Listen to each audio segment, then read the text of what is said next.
Era uma vez. Segunda parte.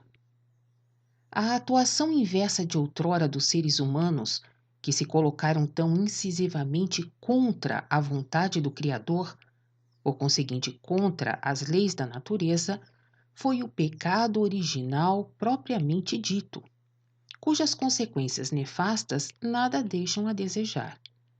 Pois este então se transformou no pecado hereditário, porque a elevação do raciocínio a dominador único acarretou também com o tempo a natural consequência do fortalecimento unilateral do cérebro, em decorrência de atividade e cultivo tão unilaterais, de modo que cresceu somente a parte que tem de executar o trabalho do raciocínio, tendo de definhar a outra. Eis porque essa parte atrofiada, por negligência, só consegue hoje em dia agir como um inexato cérebro de sonhos, que ainda por cima está sob a poderosa influência do assim chamado cérebro diurno, que põe em atividade o raciocínio.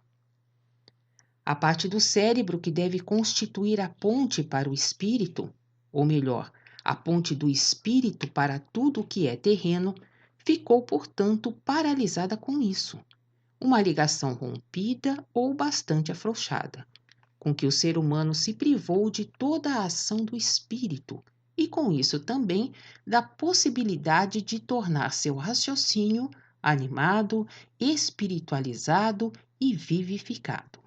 Ambas as partes do cérebro deveriam ter sido desenvolvidas bem uniformemente, para uma atividade comum e harmônica como tudo no corpo.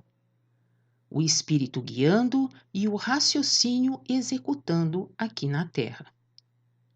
Torna-se assim evidente que toda a atividade do corpo, e até mesmo este, nunca podem ser o que deveriam ser. Esse acontecimento se manifesta naturalmente através de tudo, porque com isso falta o essencial para todas as coisas terrenas. É um fato bem compreensível que, concomitantemente com esse impedimento, também o afastamento e o alheamento do divino tinham de ocorrer. Não havia mais caminho para isso.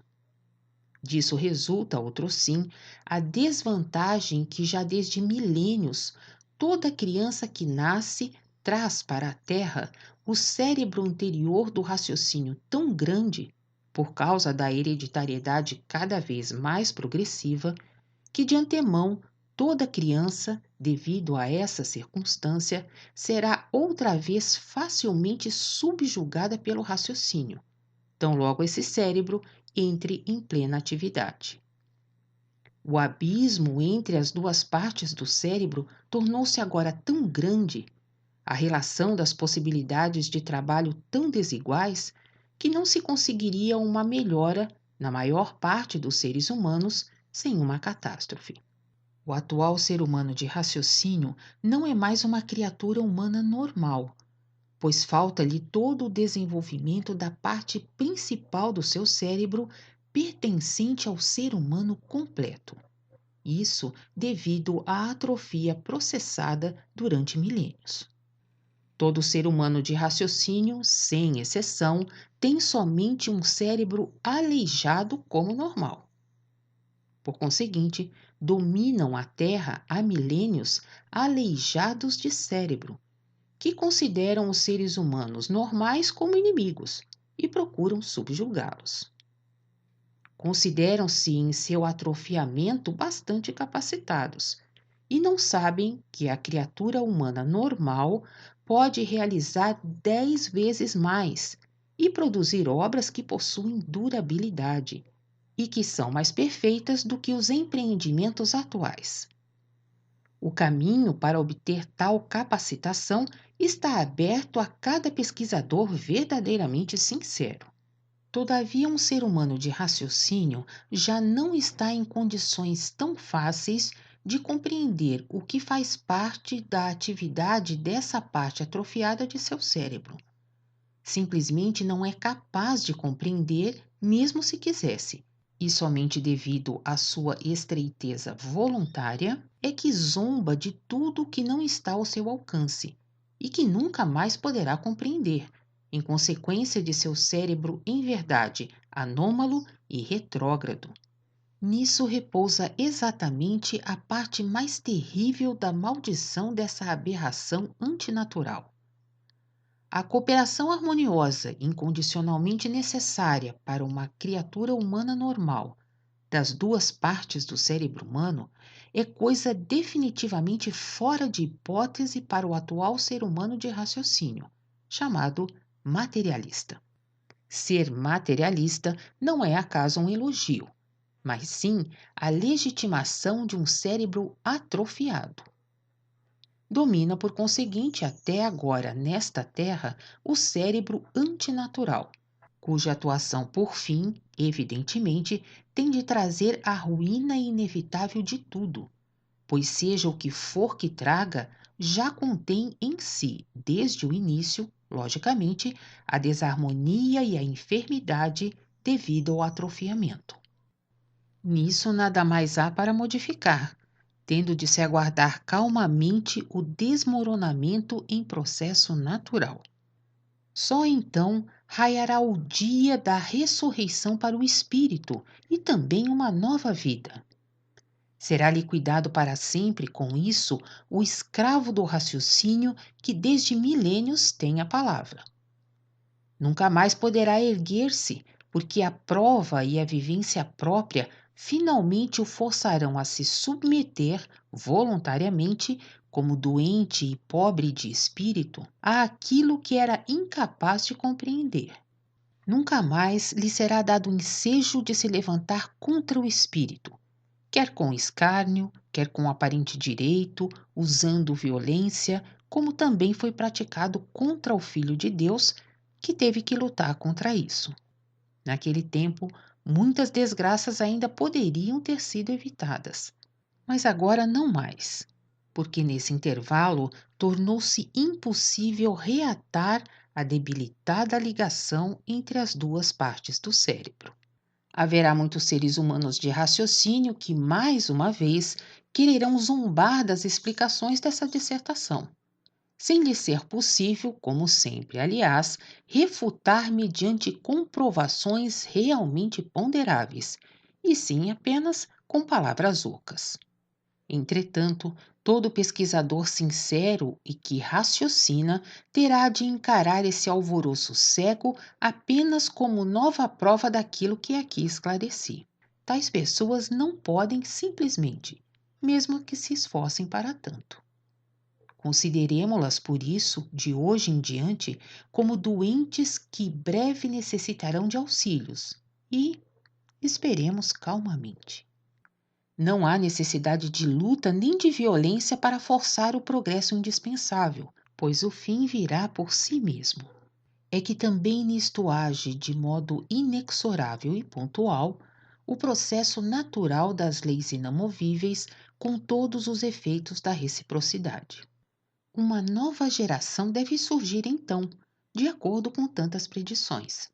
Essa não será constituída, porém, somente de novos nascimentos tidos como dotados de um novo sentido, conforme já foi observado na Califórnia e também na Austrália, mas sim, principalmente, de pessoas já existentes na Terra, que em tempo próximo se tornarão videntes devido a muitos acontecimentos que estão para vir. Dotadas ficarão elas do mesmo sentido dos atuais recém-nascidos, pois tal sentido nada mais é do que a capacidade de se estar no mundo com o espírito aberto e livre, o qual não se deixa mais subjugar pelas restrições do raciocínio. Extinguir-se-á, assim, o pecado hereditário. Tudo isso, porém, nada tem a ver com as propriedades denominadas até agora capacidades ocultas. Tratar-se-á apenas da criatura humana normal como deve ser. O tornar-se vidente não tem relação alguma com a clarividência, porém significa a compreensão, o reconhecimento. Os seres humanos ficarão assim em condições de ver tudo sem serem influenciados, o que nada mais significa do que formar um juízo próprio. Eles verão o ser humano de raciocínio tal qual é realmente, em sua tão perigosa restrição, tanto para ele como para seu ambiente, e da qual, concomitantemente, se originam a arrogância de dominar e a teimosia, que, aliás, fazem parte disso. Verão também como, desde milênios, na mais severa consequência, a humanidade inteira sofreu sob esse jugo, uma vez dessa, outra vez de outra forma, e como esse cancro, qual inimigo hereditário, sempre se dirigiu contra o desenvolvimento do espírito humano livre, a principal finalidade da existência da criatura humana.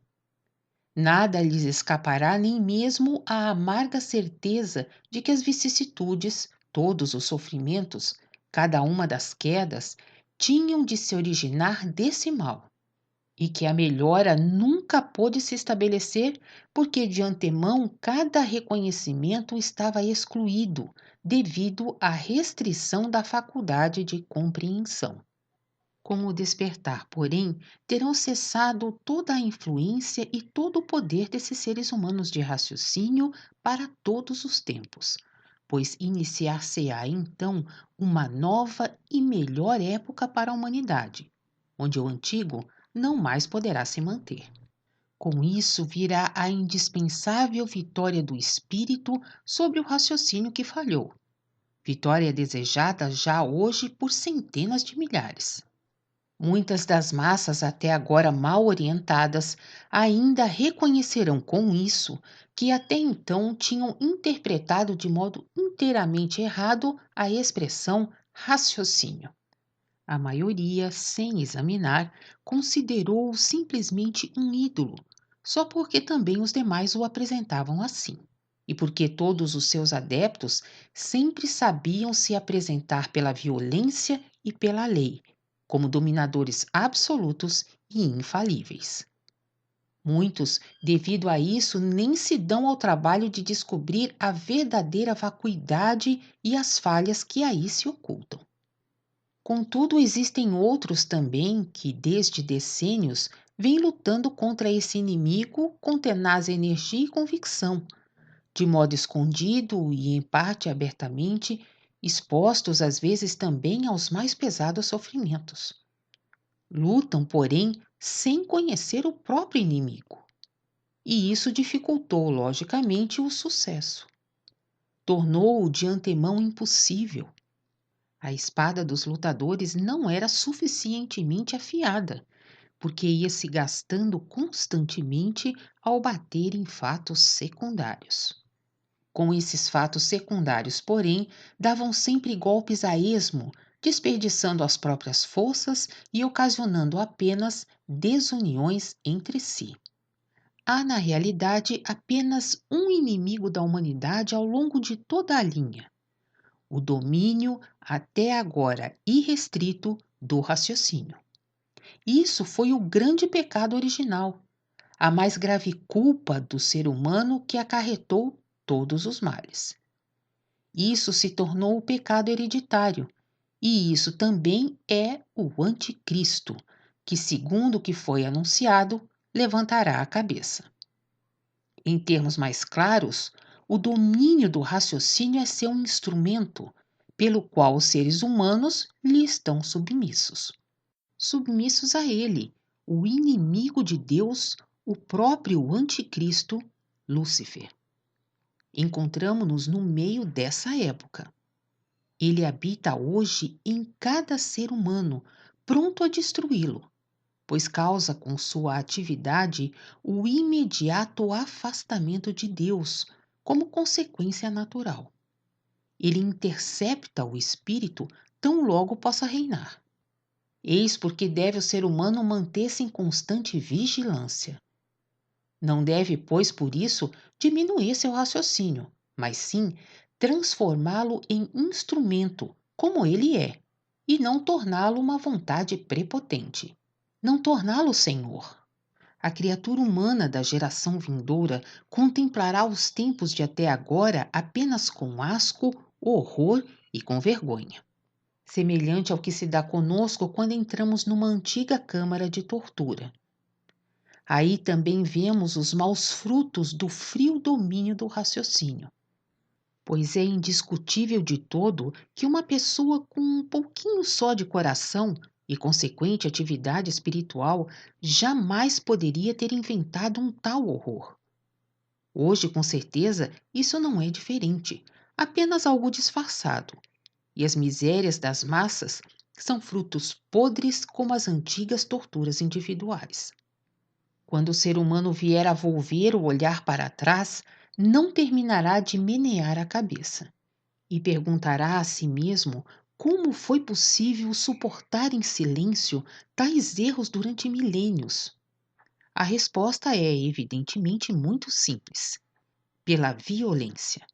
Para onde se olhe, logo se torna visível isso.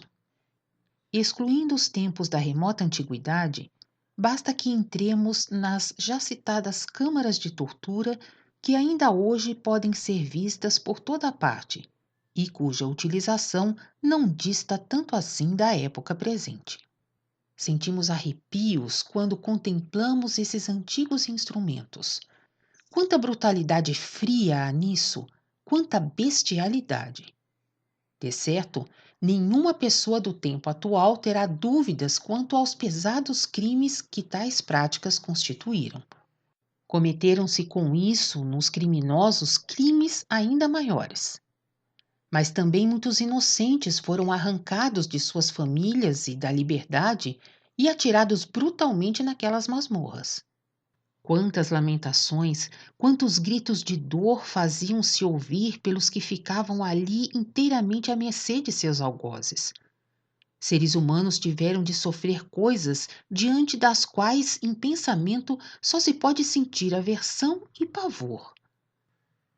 Cada um perguntará a si próprio automaticamente se de fato foi possível ter acontecido tudo isso com esses indefesos e ainda por cima com a aparência de todo o direito.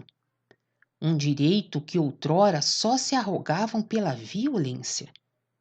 E novamente, através de dores físicas, extraíam confissões de culpa das pessoas suspeitas para que dessa forma, sem percalços, pudessem ser assassinadas. Mesmo que tais confissões de culpa só fossem obtidas à força e prestadas apenas para fugir a impiedosos maus-tratos corporais, eram suficientes aos juízes que precisavam de tais confissões para cumprir a palavra da lei. Presumiriam realmente esses indivíduos broncos que com isso se limpariam também perante a vontade divina e que poderiam livrar-se da ação inexorável da lei fundamental da reciprocidade? Ou todas essas criaturas humanas eram escória dos mais endurecidos criminosos, arrogando-se o direito de submeter os outros a julgamento, ou fica demonstrada através disso, nitidamente, a estreiteza doentia do raciocínio terreno. Um meio-termo não pode haver. Continua na terceira parte.